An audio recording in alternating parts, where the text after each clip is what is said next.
សួស្តីបងប្អូនទាំងអស់គ្នានៅក្នុងវីដេអូនេះយើងសិក្សាបន្តទៀតមកដល់ចំណុចទី 3.3 នៅក្នុងទំព័រទី 22 នៅក្នុងសៀវភៅរបស់យើងដែលនិយាយអំពី sheet អ្វីទៅជា sheet sheet គឺចង់សំដៅទៅលើផ្ទាំងការងារនីមួយៗដែលមាននៅក្នុងឯកសារ Google Sheet របស់យើងអូខេអញ្ចឹងតើតើជាមួយនឹងការកំណត់ទៅលើ sheet គឺមាន6ចំណុចអញ្ចឹងចំណុចទី1ដែលខ្ញុំបង្ហាញបងប្អូនទាំងអស់គ្នាគឺតើតើជាមួយនឹងការបដូរឈ្មោះ sheet អូខេយើងចូលមកកាន់ឯកសាររបស់យើងហើយបងប្អូនសូមកលេចមកផ្នែកខាងក្រោមនេះបាទខាងក្រោមនេះគឺហៅថាជា sheet បាទឬក៏ឈ្មោះរបស់ sheet អញ្ចឹងដើម្បីធ្វើការបដូរឈ្មោះកន្លែងនេះពេលដំបូងនៅពេលដែលយើងបង្កើតតាក់ទងជាមួយនឹង Google Sheet វាតែងតែមាន sheet ទី1 sheet ទី2 sheet ទី3អញ្ចឹងមិនចឹងអញ្ចឹងយើងចង់ធ្វើការកែប្រែកន្លែងហ្នឹងឧទាហរណ៍តន័យរបស់យើងចង់និយាយពីអីអញ្ចឹងយើងដាក់ឈ្មោះ sheet ទៅតាមហ្នឹងទៅឧទាហរណ៍ថានៅក្នុងតន័យរបស់យើងចង់និយាយតាក់ទងជាមួយនឹង account payment បាទយើងគ្រាន់តែបដូរឈ្មោះទៅតាមផ្ទាំង sheet របស់យើងទៅជាការស្រេចទេអញ្ចឹងដើម្បីធ្វើការបដូរបានគឺមាន2ជំរើសទី1បងប្អូនចុចទៅកន្លែងអក្សរ sheet 1នេះបងប្អូនចុច2ដងទៅ1 2បងប្អូនគេវា select ឲ្យយើងអាចធ្វើការកែបាន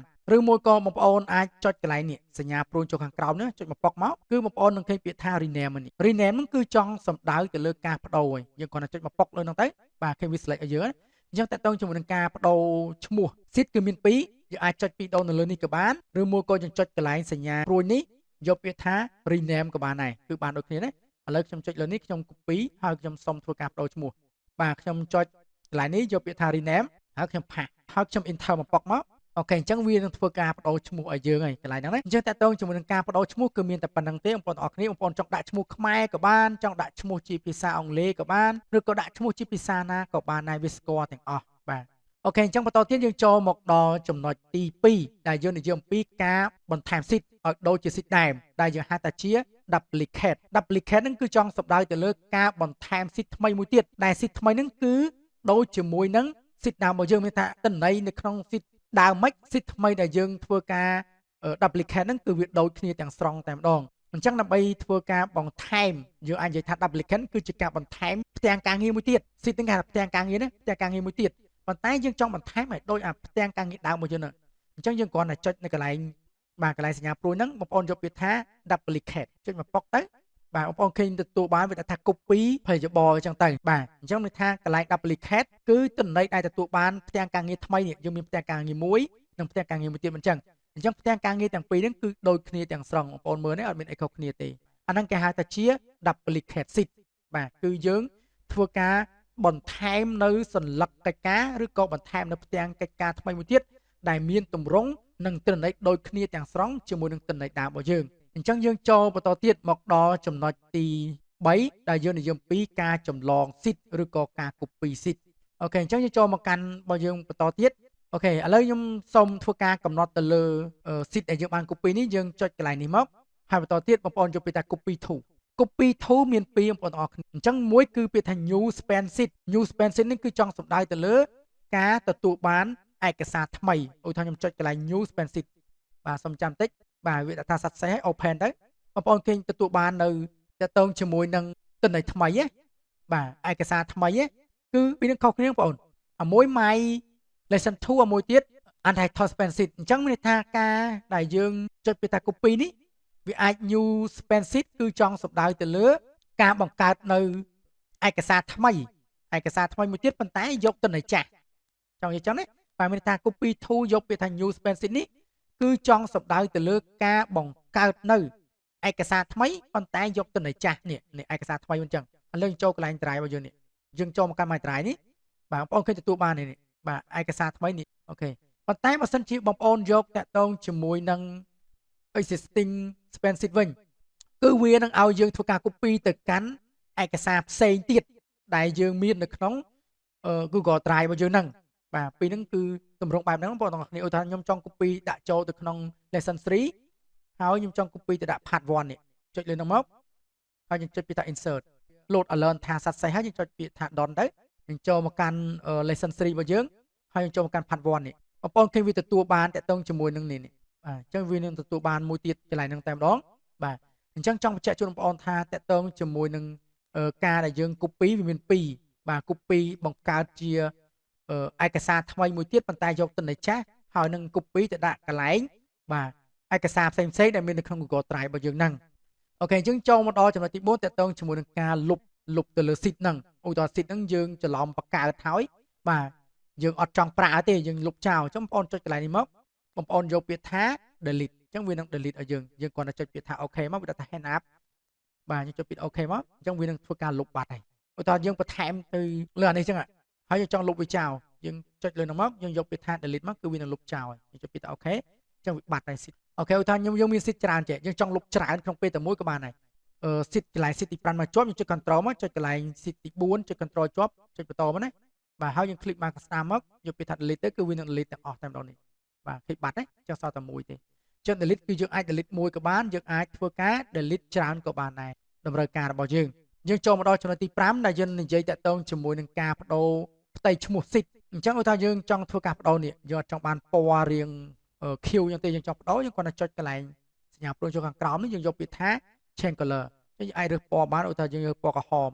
អញ្ចឹងបងប្អូនឃើញចេញពណ៌ក្រហមអូខេយើងចូលមកដល់ចំណុចទី6ដែលយើងនិយាយតាក់ទងជាមួយនឹងការចាក់សោទៅលើ sit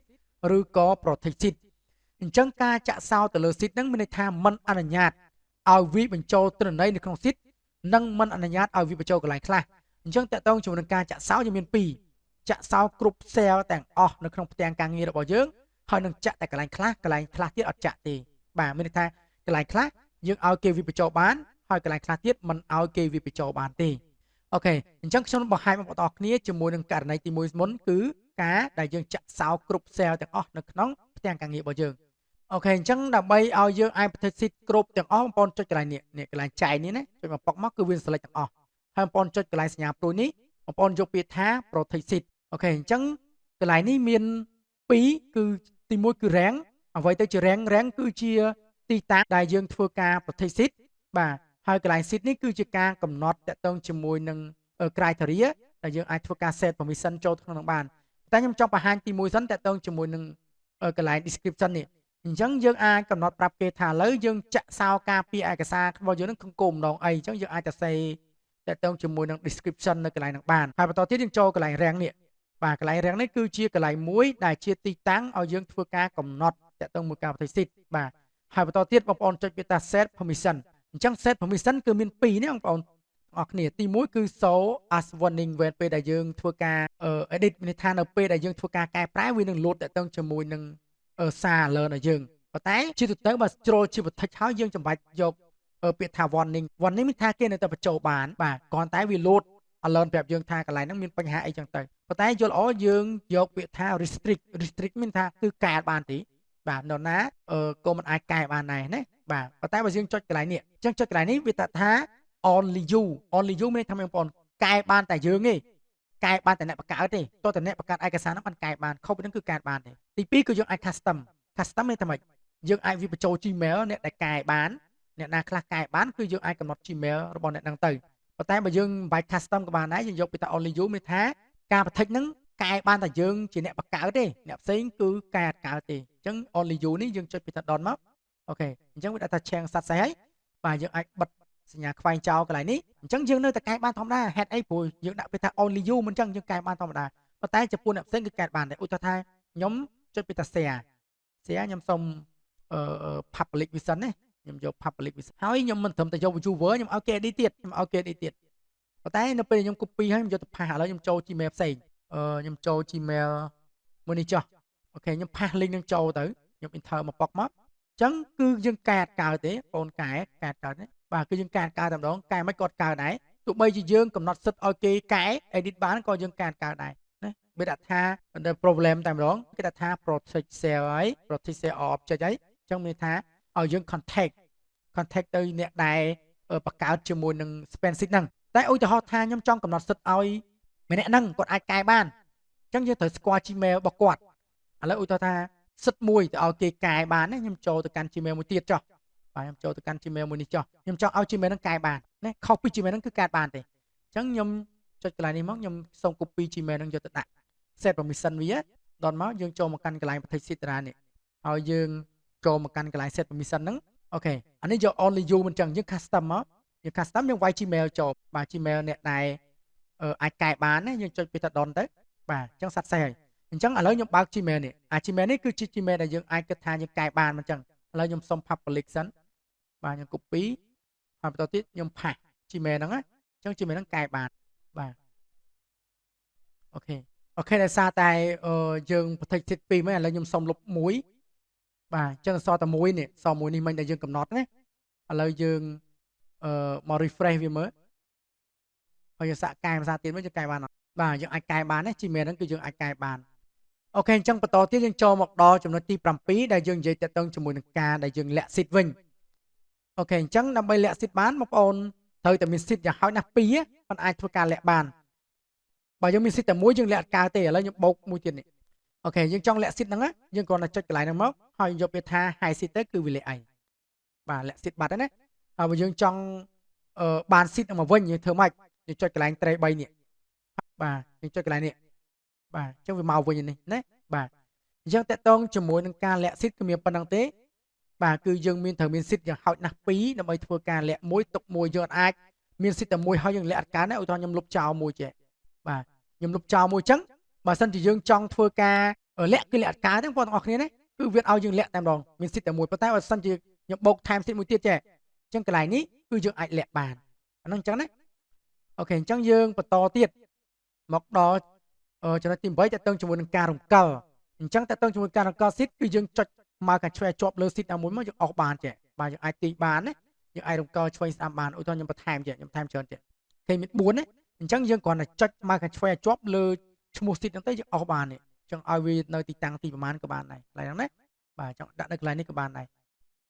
អូខេបន្តទៀតយើងចូលមកដល់ចំណុចទី9តើតើជាមួយនឹងការបន្ថែមជាមួយនឹងស៊ីតថ្មីដែលជាស៊ីតទៅទេស្អាតអញ្ចឹងបន្ថែមបានគឺយើងចុចសញ្ញាបូកនេះមកដាក់ថា add seat ហ្នឹងគឺចង់សំដៅទៅលើការបន្ថែម seat ថ្មីដែលទៅទេស្អាតតែម្ដងវាខុសពី duplicate ណា duplicate បន្ថែមតែវាយកទៅនៅចាស់តែបើសិនជាយើងចុចកន្លែងសញ្ញាបូកនេះគឺវាបន្ថែម seat ថ្មីដែលទៅទេស្អាតតែម្ដងនេះបាទ seat ទៅទេស្អាតកន្លែងហ្នឹងអូខេអញ្ចឹងតកតងជាមួយនឹងការកំណត់ទៅលើ seat គឺខ្ញុំសូមបង្ហាញបងប្អូនទាំងអស់គ្នាប៉ុណ្ណឹង